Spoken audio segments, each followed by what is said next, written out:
Hello everyone, कैसे हैं आप लोग। आई होप सब बहुत अच्छे से होंगे। मेरा नाम अजय है और आप देख रहे हो JKSSP ऑनलाइन ट्यूटोरियल। आज हम कंटिन्यू करेंगे फिजिकल पॉलिसी का लेक्चर नंबर 3। तो लास्ट क्लास में पहले मैंने 2 क्वेश्चन दिए थे, वो डिस्कस कर देता हूँ।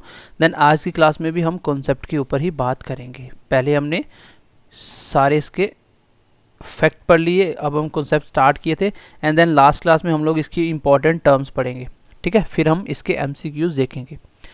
तो फिजिकल पॉलिसी में मैंने लास्ट 2 क्वेश्चन क्या थे मैं ये बता देता हूँ। लास्ट क्लास में मैंने आपको एक्सपेंडिचर और आपका इनकम के बारे में समझाया था। मैंने ये क्वेश्चन दिए थे, एक ये था कि कस्टम ड्यूटी जो टैक्स लगता है वो क्या होता है। तो कस्टम ड्यूटी बेसिकली सब बच्चों ने सही से आंसर भी दिया था, अब आप बहुत अच्छे से समझ चुके हो। कस्टम ड्यूटी क्या होता है, एक रेवेन्यू है। क्यों? क्योंकि इसके लिए ना तो सरकार का कोई कर्जा बढ़ रहा है और ना ही सरकार की कोई संपत्ति कम हो रही है, दोनों पे कोई इफेक्ट नहीं आ रहा है, लेकिन सरकार की इनकम बढ़ रही है। तो वो कौन सी होगी? रेवेन्यू। एक मैंने और बताया था आपको डिसइन्वेस्टमेंट। ये क्या होता है? देखो, डिसइन्वेस्टमेंट का मतलब होता है सरकार अपने शेयर बेच रही है, प्राइवेट कर रही है। जैसे अभी रेलवे प्राइवेट कर रही है, BSNL प्राइवेट कर रही है, LIC प्राइवेट कर रही है। सब कुछ जो भी प्राइवेट हो रहा है ये सब क्या हो रहा है, इसको बोलते हैं डिसइन्वेस्टमेंट। अब ये क्या है, सरकार की क्या कर रही है, संपत्ति कम कर रही है। तो इनकम तो है, लेकिन कौन सी? जुगाड़ वाली, इसलिए कैपिटल इनकम है। तो आई होप ये कॉन्सेप्ट बहुत अच्छे से समझ गए होंगे। आज मैं आपको थोड़ा सा बता दूंगा टैक्स और नॉन टैक्स के बारे में, फिर हम आगे क्लास को कंटिन्यू करेंगे। एक होता है टैक्स, टैक्स से पैसा आना, और कौन कौन सा होता है? Direct tax. और एक होता है आपका इनडायरेक्ट टैक्स।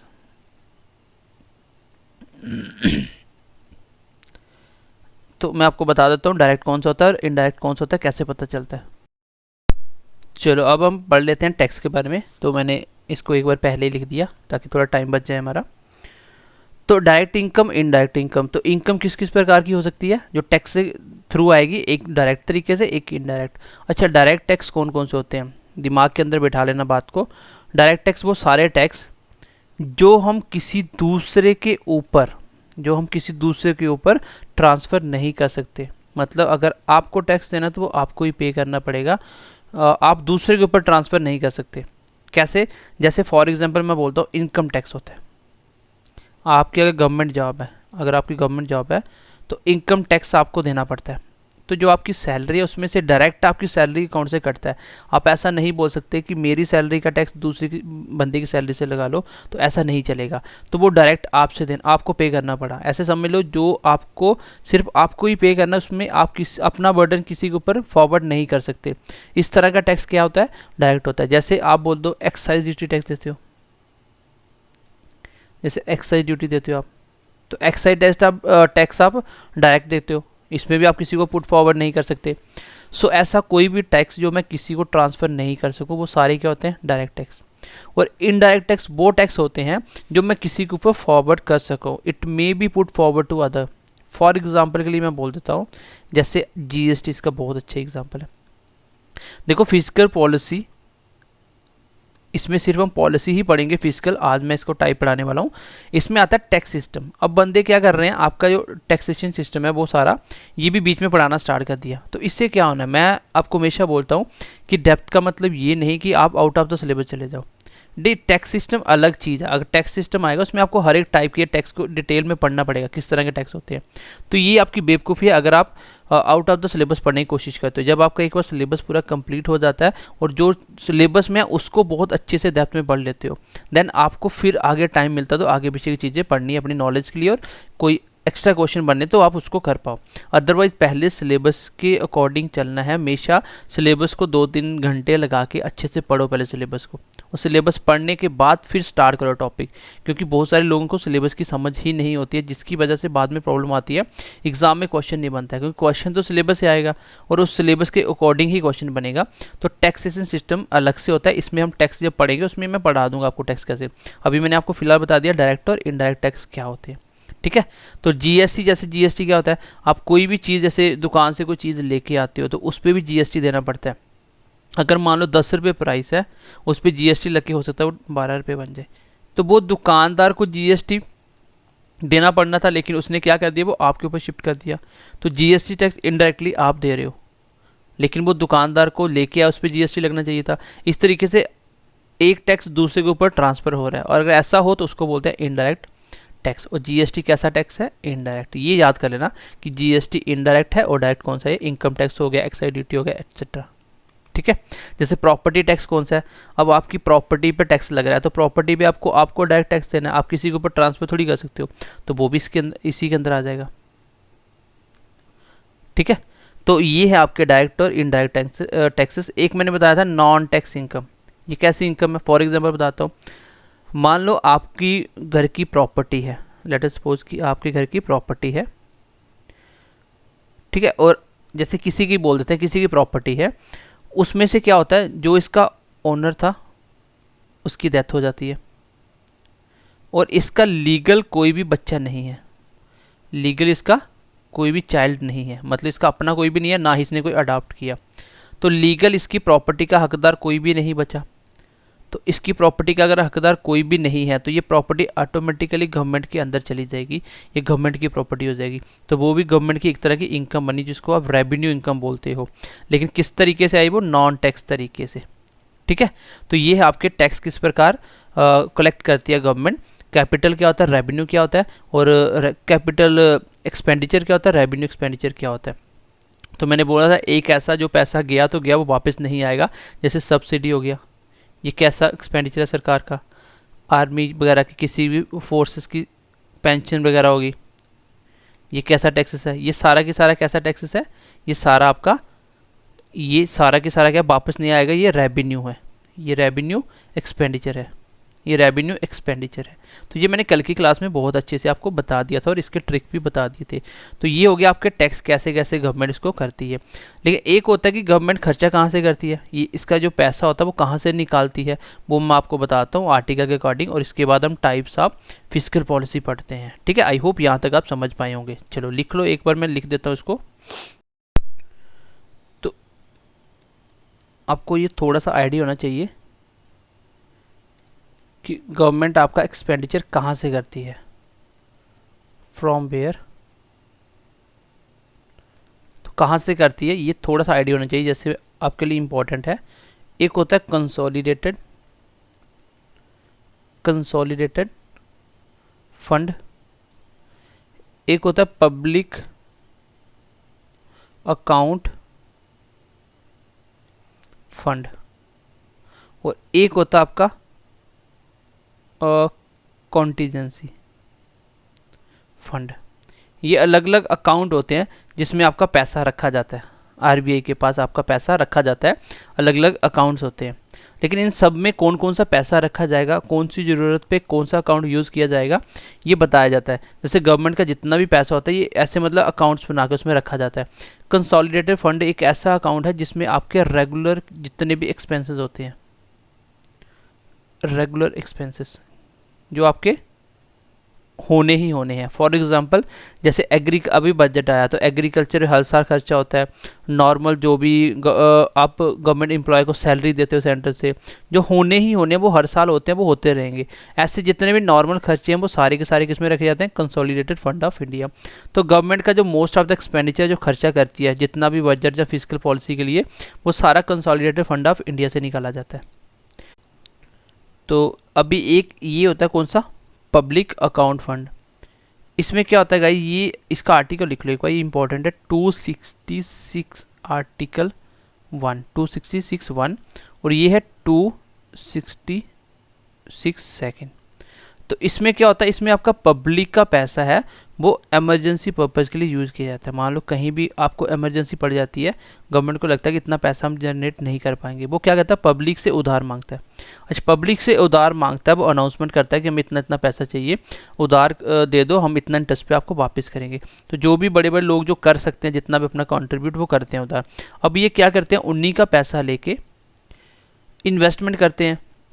जैसे मान लो रोड वगैरह बना दी, नई कंस्ट्रक्शन कर दी, और बाद में उसी के ऊपर टोल टैक्स लेके, ठीक है, टोल टैक्स लेके उसी से जो पैसा होता है वही इनको वापस कर देते हैं। अब देखो, इन्हीं से पैसा लिया, रोड्स बनाए, कंस्ट्रक्शन हो गया, और वही से कमाई, इन्हीं से कमाई करके इन्हीं को वापस दे दिया। तो डेवलपमेंट भी हो गया, पैसा भी आ गया देश का देश में। तो इस तरीके से गवर्नमेंट अपने काम करती है। पब्लिक जब इमरजेंसी उसको ज़रूरत पड़ती है, तो चाइना का सबसे ज़्यादा उधार है पब्लिक का, चाइना की गवर्नमेंट का पब्लिक के ऊपर सबसे ज़्यादा उधार है रेंट लेने का, चाइना सबसे ज़्यादा, और सबसे ज़्यादा वो डेवलपमेंट भी है अभी।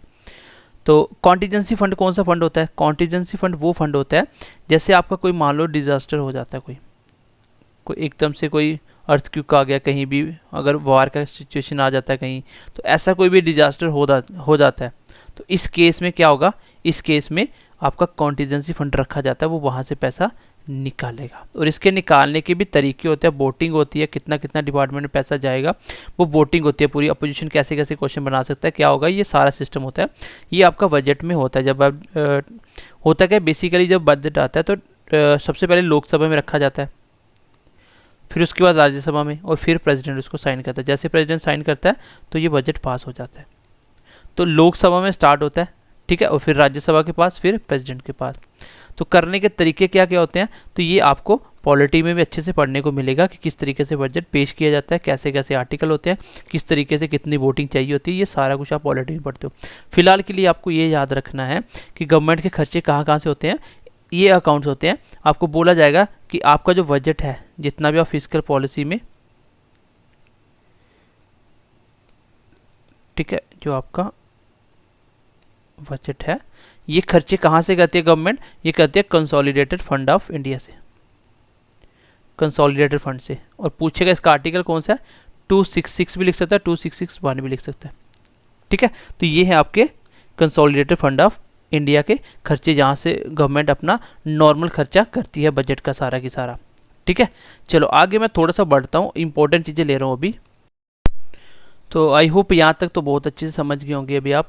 आज की क्लास में अभी तक मैंने कुछ आपको खास समझाया नहीं, आपको इतनी ही बात बताई कि डायरेक्ट टैक्स क्या होता है, इनडायरेक्ट क्या होता है, ये बहुत अच्छे से समझ गए आप।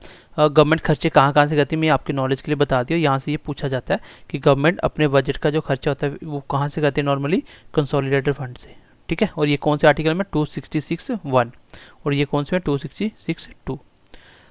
आगे बढ़ते हैं। अभी एक आपका एक्ट आया था, physical responsibility budget management act 2003। ये एक्ट के बारे में पूछा जाता है। ये एक एक्ट बनाया गया 2003 में, ठीक है, जिसको एप्लीकेबल हुआ 2004 में। ये एक्ट बेसिकली क्या था, इसकी फुल फॉर्म है आपकी फिजिकल रिस्पॉन्सिबिलिटी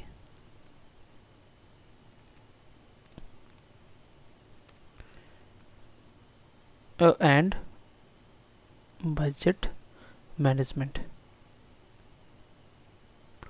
तो इसका मेन उद्देश्य क्या है, इसका प्राइमरी पर्पस क्या है, वो है गाइज कि आपका जितना भी फिजिकल क्या है, मतलब जितना भी बजट में घाटा है, क्योंकि इंडिया में कौन सा बजट चलता है, इंडिया में एक्सपेंडिचर ज़्यादा होता है हमेशा इनकम से, इनकम कम एक्सपेंडिचर ज़्यादा। क्यों? क्योंकि इंडिया डेवलपिंग कंट्री है, जितना ज़्यादा वो खर्चा करेगी उतना ज़्यादा डेवलपमेंट भी होगा।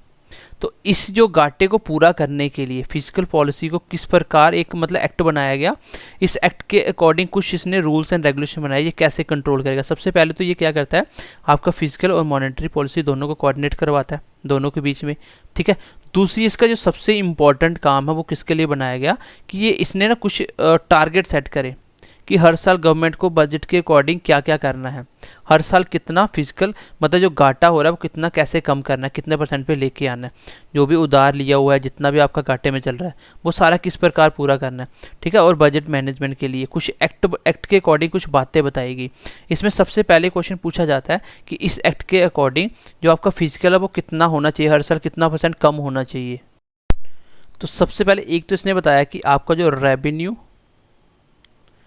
जो डेफिसिट होगा, तो रेवेन्यू डेफिसिट मतलब जो भी आपने प्रॉफिट टारगेट किया होगा कि इतना प्रॉफिट हमें कमाना है, तो उसको क्या करना है, जैसे इसका घाटा हो रहा है, जो आप सोच के चलते हो कि मुझे 100 रुपीज़ कमाना है लेकिन आप कमा पा रहे हो 90, इसका मतलब 10 क्या है आपका रेवेन्यू डेफिसिट है, अभी इतना नहीं कमा पाए।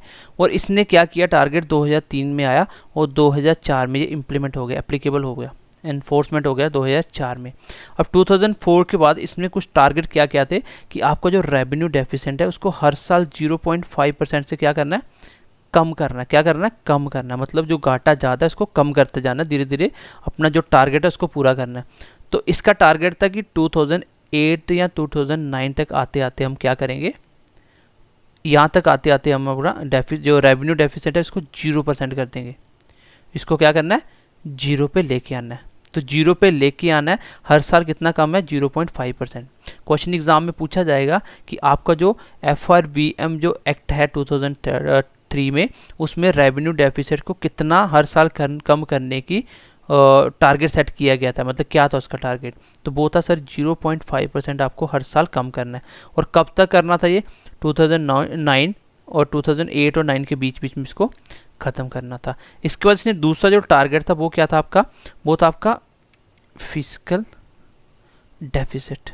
इसको कम करना, इसको कम करना। तो इसको कम करना, और इसमें ये था कि आपका 2008 और 2009 तक कितना लेके आना, आपको 3% पे लेके आ जाना। कितना मतलब 2008 8 और 9 तक 3% बचना चाहिए खाली। आपको पता अभी जो लास्ट हुआ था बजट, उसके अकॉर्डिंग अभी तक कितना 38% चल रही है।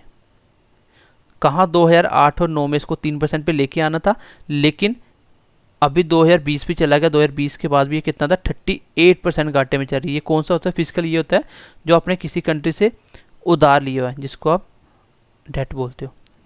ठीक है, जैसे किसी को आपने पैसा देना है, उधार लिया हुआ है अपना बजट पूरा करने के लिए, तो वो वाला फिजिकल पूरा करने के लिए अभी भी कितना, वो 38% पे इंडिया। और ये 2008-9 तक बोला गया था 3 पे लेके आना इस एक्ट के अकॉर्डिंग। तो इसकी फुल फॉर्म भी आ सकती है एग्जाम में, एक बात। दूसरी चीज़, इसका मेन मोटिव क्या था, इसका मेन मोटिव था सर आपका रेवेन्यू डेफिसिट को हर साल 0.5% से क्या करना, कम करना। कब तक, 2008 और 9 तक कंप्लीट करना था, लेकिन अभी तक ये नहीं हुआ।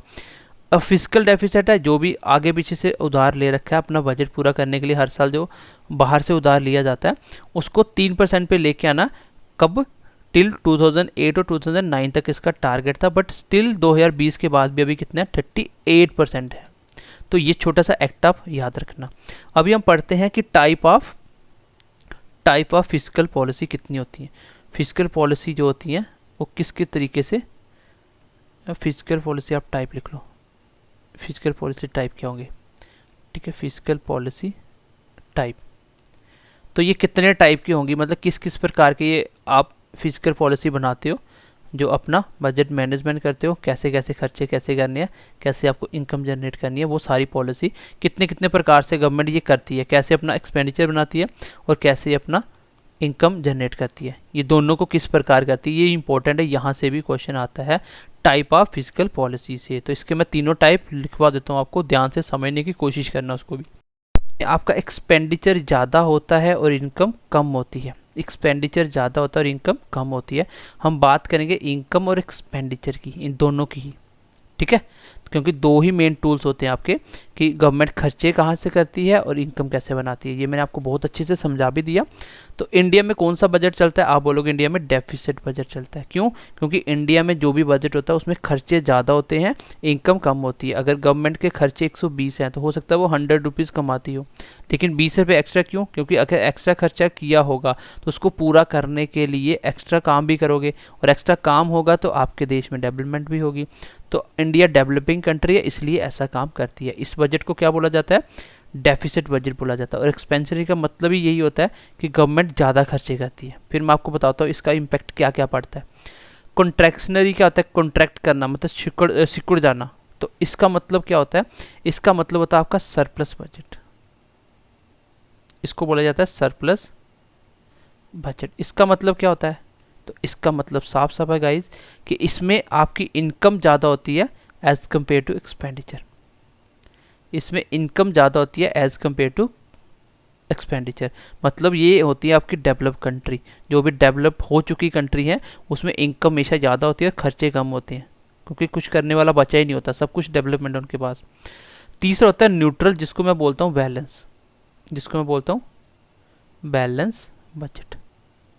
तो आपका बजट के भी तीनों पार्ट हो गया, आपको पूछ सकता है इसमें क्या होता है, आपका एक्सपेंडिचर इनकम के बराबर होता है। ये मैंने आपको स्टार्टिंग में जब बेसिक क्लास करवाई थी तब आपको करवाए थे बजट कैसे कैसे होते हैं। ठीक है, तो आपको बोला जाएगा न्यूट्रल बजट क्या होता है, जिसमें एक्सपेंडिचर इनकम के बराबर होता है। ये रेयर होता है, ये ऐसा होता नहीं है, ये रियल में एग्जिस्ट करता ही नहीं है, तो ऐसा कभी नहीं होता। तो यहाँ तो वो सरप्लस बजट होगा किसी का, यहाँ डेफिसिट। इंडिया कौन सी है, ये इंडिया का है। इंडिया क्या है, डेफिसिट बजट है, घाटे का बजट। तो एक्सपेंशनरी का मेन जो एक्सपेंशनरी होता है इसका मेन ऑब्जेक्टिव क्या होता है? देखो सबसे पहले क्या होता है, ये क्या करता है, जब गवर्नमेंट खर्चे ज़्यादा करेगी तो कहाँ कहाँ करेगी? हो सकता है वो आपकी पेंशन बढ़ा दे, हो सकता है वो आपकी इनकम बढ़ा दे, हो सकता है वो आपको डायरेक्ट, जैसे अभी बजट अनाउंस हुआ था, कुछ करोड़ उसने ऐसा बोल दिया कि हम लोग मजदूरों की मदद करेंगे तो डायरेक्ट पैसा ट्रांसफ़र करेंगे। तो इस तरीके से जब सरकार खर्चे करती है तो आपकी पॉकेट में पैसा आएगा। इस केस में क्या होता है, एक्सपेंडिचर क्या होता है, ज़्यादा होता है, एक्सपेंडिचर बढ़ जाता है और आपकी पॉकेट में ज़्यादा से ज़्यादा पैसा आएगा। जब आपकी पॉकेट में पैसा आएगा तो आपकी डिमांड क्या होगी, आपकी डिमांड क्या होगी, तो आपकी डिमांड बढ़ जाएगी, क्योंकि पैसा तो डिमांड भी आएगी। फिर आप गाड़ियाँ लेने की सोचोगे, नहीं नहीं, जब आपकी डिमांड बढ़ जाएगी, जब आपकी डिमांड बढ़ जाएगी, कॉमन सी बात है, चीज़ों के प्राइस भी बढ़ जाएंगे। कॉमन सी बात है, अगर आपकी डिमांड बढ़ी, आपके शौक ज़्यादा हो गए, तो वो प्राइस भी बढ़ाएंगे। उनको पता चल गया कि मार्केट में मेरी गाड़ी की डिमांड है, ये तो उनको चाहिए लोगों को, तो वो क्या करेंगे, प्राइस बढ़ा देंगे। अगर प्राइस बढ़ा दिया तो प्राइस बढ़ेगा, तो प्राइस बढ़ेगा तो कंपनियां ज़्यादा से ज़्यादा क्या करने सोचेगी कि प्रोडक्शन भी बढ़ा दो। कंपनियां क्या बोलेंगी कि प्रोडक्शन भी बढ़ा दो। क्यों? क्योंकि प्राइस ज़्यादा मिल रहे हैं, तो ज़्यादा से ज़्यादा प्रोड्यूस करो, चीज़ें ज़्यादा से ज़्यादा बनाओ। अच्छा, अगर प्रोडक्शन बढ़ा देगी तो इससे क्या होगा, प्रोडक्शन के लिए एम्प्लॉयमेंट बढ़ जाएगा। क्या हो जाएगा, एम्प्लॉयमेंट इंक्रीज होगा। क्यों? क्योंकि प्रोडक्शन करने के लिए तो इंसान ही तो चाहिए ना, तो वो एम्प्लॉयमेंट ज़्यादा से ज़्यादा बढ़ जाएगा। और इन सब से ओवरऑल आपका जो नेशनल इनकम है ये भी बढ़ जाएगी, पूरे देश की जो इनकम वो भी बढ़ जाएगी, क्योंकि लोग ज़्यादा से ज़्यादा काम कर रहे हैं।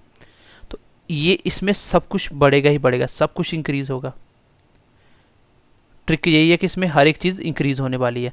क्यों? क्योंकि सरकार के खर्चे बढ़ रहे हैं, खर्चे बढ़ रहे हैं, डिमांड बढ़ेगी, क्योंकि खर्चे बढ़ेगा तो लोगों की जेब में क्या आएगा, पैसा आएगा, लोगों की जेब में पैसा आएगा।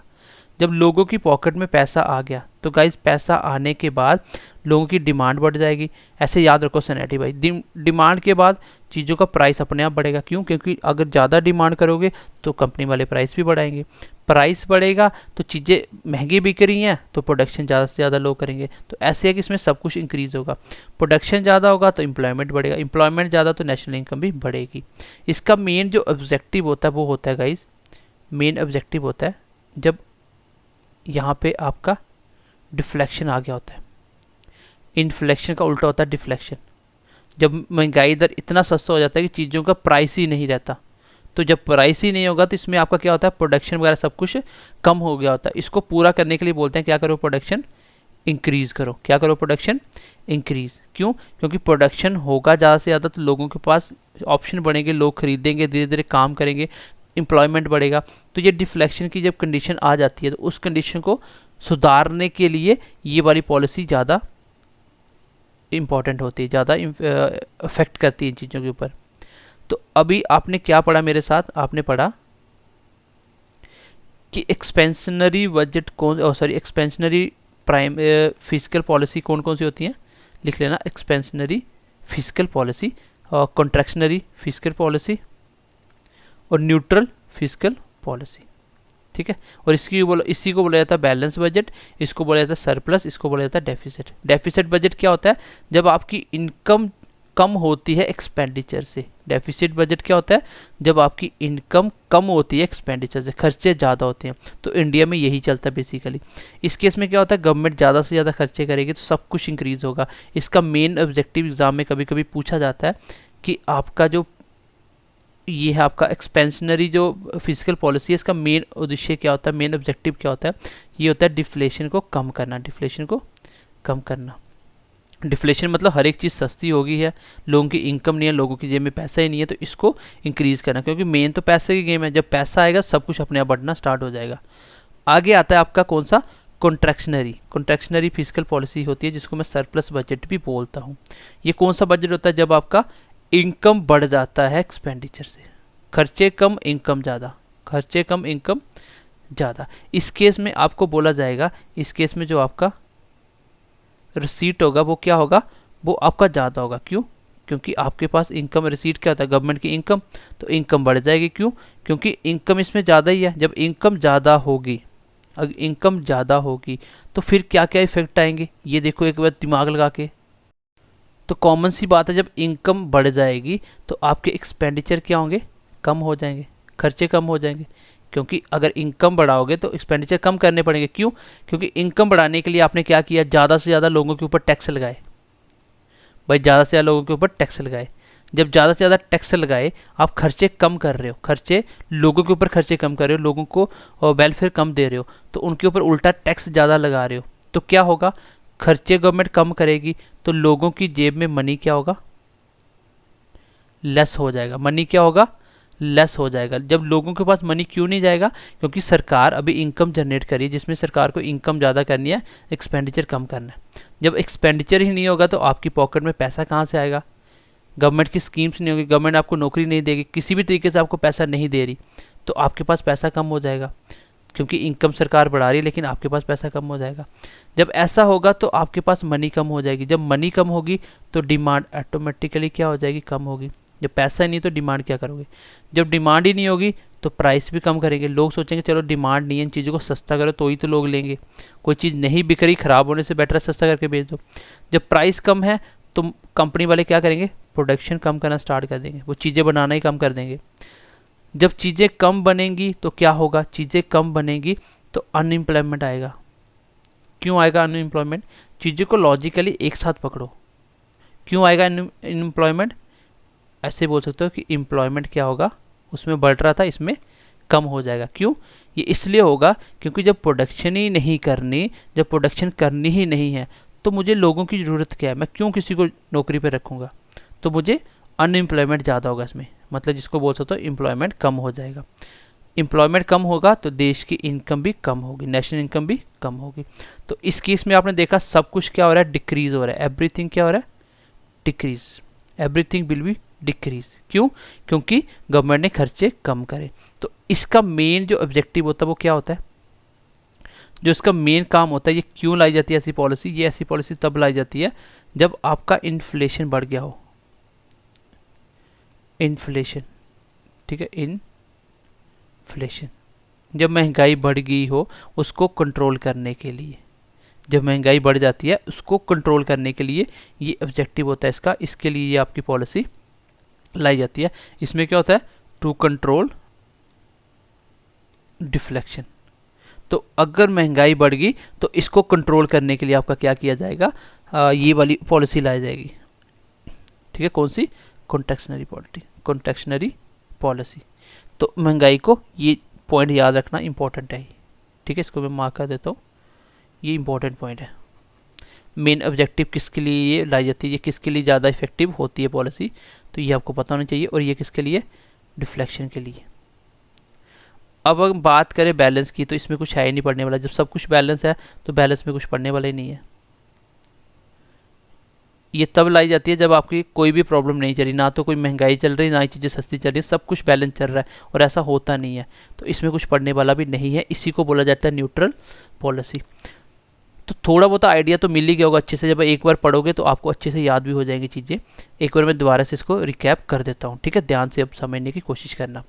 फिजिकल पॉलिसी के मैंने टाइप पढ़ाया आपको, जिसमें मैंने बोला कि 3 टाइप का होता है। सबसे पहले एक्सपेंशनरी, फिर आपका मैंने बोला कॉन्ट्रैक्शनरी, फिर आपको बोला न्यूट्रल। एक्सपेंशनरी में क्या होता है फिजिकल पॉलिसी, इसी को मैं बोलता हूँ डेफिसिट बजट। डेफिसिट बजट, तो डेफिसिट बजट का मतलब होता है घाटे का, जिसमें आपका एक्सपेंडिचर ज़्यादा होता है, जिसमें आपका एक्सपेंडिचर ज़्यादा होता है और इनकम कम होती है। अब यहाँ से मैं बोल सकता हूँ जब आपका इनकम एक्सपेंडिचर ज़्यादा होगा, जब आपका एक्सपेंडिचर मैक्सिमम होगा, तो यहाँ से आप खुद बनाना स्टार्ट करोगे, या ऐसे याद कर लो कि सब कुछ इंक्रीज इंक्रीज इंक्रीज, क्योंकि एक्सपेंडिचर से सारा खेल है। जब सरकार ज़्यादा एक्सपेंडिचर करेगी तो आपकी जेब में क्या आएगा, मनी। तो बोलेगा कि मार्केट में मनी ज़्यादा होगी कम होगी, आप बोलोगे मनी बढ़ जाएगी। क्यों, क्योंकि सरकार खर्चे कर रही है। जब मनी ज़्यादा होगी तो डिमांड भी बढ़ेगी, जब डिमांड ज़्यादा होगी तो प्राइस भी बढ़ेगा। क्यों, क्योंकि डिमांड है तो प्राइस बढ़ाएगा दुकानदार। जब प्राइस बढ़ेगा तो कंपनी ज़्यादा से ज़्यादा सोचेगी प्रोडक्शन करो ज़्यादा से ज़्यादा। जब प्रोडक्शन होगा तो एम्प्लॉयमेंट भी बढ़ेगा। जब एम्प्लॉयमेंट बढ़ेगा तो नेशनल इनकम ऑटोमेटिकली बढ़ेगी, क्योंकि सारे काम कर रहे हैं तो नेशनल इनकम भी बढ़ेगी। और इसका मेन ऑब्जेक्टिव क्या होता है कि डिफ्लेशन को कम करना, डिफ्लेशन को कम करना। इसमें ऐसे याद करो कि सब कुछ इंक्रीज इंक्रीज इंक्रीज, और इसी को बोला जाता है कौन सा बजट, डेफिसिट बजट। उसके बाद मैंने आपको पढ़ाया कॉन्ट्रैक्शनरी फिजिकल पॉलिसी। इसमें क्या होता है गाइस, इसमें क्या होता है, इसको बोलते हैं सरप्लस बजट। सरप्लस बजट वो बजट होता है जब आपका इनकम ज़्यादा हो जाता है, एक्सपेंडिचर कम होता है, तो ये डेवलप्ड कंट्री कहती हैं। तो इसमें जब आपका इनकम ज़्यादा होगा एक्सपेंडिचर से, तो कॉमन सी बात है इनकम कब बनेगा, जब सरकार ज़्यादा से ज़्यादा आपसे टैक्स लेगी, क्योंकि ज़्यादा सोर्स तो टैक्स ही होता है। जब टैक्स लेगी तो इसमें रिसीट तो बढ़ जाएगा, सरकार की इनकम तो बढ़ेगी, लेकिन एक्सपेंडिचर कम हो जाएंगे। एक्सपेंडिचर कम तो सब कुछ कम। एक्सपेंडिचर कम तो मार्केट में मनी कम, डिमांड कम, प्राइस कम, प्रोडक्शन कम, अनएम्प्लॉयमेंट बढ़ जाएगा। जब एम्प्लॉयमेंट कम हो जाएगा फिर उसके बाद नेशनल इनकम भी क्या होगी, डिक्रीज। मतलब सब कुछ डिक्रीज होगा। तो ये है इसका ऑब्जेक्टिव है, आपके इन्फ्लेशन को कंट्रोल करना। तो गाइस ये थे आपके टाइप्स ऑफ फिस्कल पॉलिसी। तो बेसिकली पहली बात तो ये दिमाग में बिठा लो कि इसके आपको नोट्स नहीं मिलेंगे। बच्चे अभी इसके नोट्स मांग रहे हैं, मेरे को तो नहीं बोला, लेकिन दूसरी जिस क्लास में आपके सामने पहले ही स्लाइड्स लिखी होंगी उसको डिस्कस किया जाएगा, तो वो आपको उतारने की ज़रूरत नहीं है, वो आपको पढ़ना है, उसके आपको नोट्स प्रोवाइड किए जाएंगे। लेकिन मैं आपको साथ साथ लिख रहा हूँ, क्यों लिख रहा हूँ, ताकि आप भी साथ साथ नोट डाउन कर पाओ, आपको वीडियो को पाज नहीं करना पड़े। अगर रोक के वीडियो देखना हो तो उस स्लाइड्स वाले वीडियो का आधे घंटे का कंटेंट 1 घंटे से ज़्यादा लग जाता पढ़ने में, क्योंकि रुकोगे, लिखोगे, भूल जाओगे सर ने क्या बोला था, फिर प्ले करोगे ऐसे। तो मैं साथ साथ बोलता हूँ, साथ साथ लिखता हूँ, मेरे साथ साथ आप पढ़ भी सकते हो, लिख भी सकते हो, जैसे ऑफलाइन की क्लास में होता है। ठीक है, ऑफलाइन की क्लासेस में किया जाता है। तो मैं वैसे ही कोशिश करता हूँ कि आपका इंटरेस्ट क्रिएट होता रहे और आप लगातार पढ़ते रहो। मैं आपको बार बार बोल रहा हूँ, एक चीज़ तो मैं चैलेंज देता हूँ कि अकाउंट्स, देखो मैंने लास्ट ईयर में जब पंचायत अकाउंट असिस्टेंट में सिलेक्शन लिया था, अभी जो हुआ था, उसके लिए मुझे सेंटर से पढ़ना पड़ा, मुझे अकाउंट सेंटर से 3-4 टीचर से पढ़ना पड़ा, फिर जाके मेरा अकाउंट हुआ अच्छे से। बाकी मेरा सब्जेक्ट तो अपने थे ही, थोड़ा बहुत इकोनॉमिक्स वगैरह साइंस तो थी, लेकिन अकाउंट्स मुझे सेंटर का पढ़ना पड़ा। जम्मू कश्मीर में तो मुझे खैर कोई दिखा नहीं, लेकिन मुझे सेंटर के टीचरों का 3-4 टीचरों का पढ़ना पड़ा। लेकिन बिलीव मी, अब जो अकाउंट सर हमारे पढ़ा रहे हैं तो इनको 10 साल का एक्सपीरियंस है कम से कम, और मैं ओपन चैलेंज दे रहा हूँ कि JNK में इससे बेस्ट नहीं मिलेगा, मैं गारंटी दे रहा हूँ। एक कोई चैप्टर पढ़ लो, फिर आगे पीछे से पढ़ते रहना, अपने आप समझ आएगी क्या चीज़ है। उसके बाद जो हमारी GK का पोर्शन है, इससे बेस्ट आपको पोर्शन नहीं मिलेगा, ये भी मैं चैलेंज देता हूँ। आपने रिवर्स पढ़ा होगा सर का, तो कितना अच्छे तरीके से सर ने आपको MCQs करवाए और कंटेंट का लेवल क्या था ये भी आपने देख लिया होगा। उसके बाद मेरी क्लासेस साइंस और इकोनॉमिक्स की हैं, इसके लिए तो आपको खुद पता होगा, इसके लिए मैं क्या ही बोलूँ। ठीक है, आप अपने हिसाब से, आपको समझ है कि कैसा लग रहा है, अच्छा लग रहा है तो ठीक है, नहीं लग रहा तो आप मुझे फीडबैक दे सकते हो, मैं इसमें करेक्शन कर सकता हूँ आगे। तीसरी चीज़, कंप्यूटर की बात करूँ मैं, कंप्यूटर, तो कंप्यूटर अभी 2 ही क्लासेस हुई हैं, लेकिन आपको क्या करना है, कम से कम एक चैप्टर पढ़ के देखो। हमारा मेन जो टारगेट है वो ये है कि अगर एग्ज़ाम 100% है तो हम आपको 150% तक तैयार कर लें, ये आपका लेवल होना चाहिए, और कंटेंट एक ही जगह से सब कुछ मिल जाए, ये मेन हमारे चैनल का ऑब्जेक्टिव है। जैसे लास्ट ईयर में बच्चों ने कम से कम 5-5 चैनल को फॉलो करा, फिर जाके उनका किसी का सिलेक्शन हुआ जिसने ईमानदारी से पढ़ाई करी, नहीं तो मोस्टली एक ही टीचर का देखते थे। अब एक टीचर का पढ़ के सिलेक्शन नहीं हो रहा था, क्यों? क्योंकि पढ़ाने वाले ने आपको इतना बेसिक पढ़ाया कि लेवल ही नहीं है। और मैं आपको बार बार बोलता हूँ, ऐसा भी मत करो कि लेवल के चक्कर में आप वो चीज़ें पढ़ते जाओ जो सिलेबस में है ही नहीं। तो पॉइंट टू पॉइंट पढ़ो, लेकिन अच्छे तरीके से पढ़ो।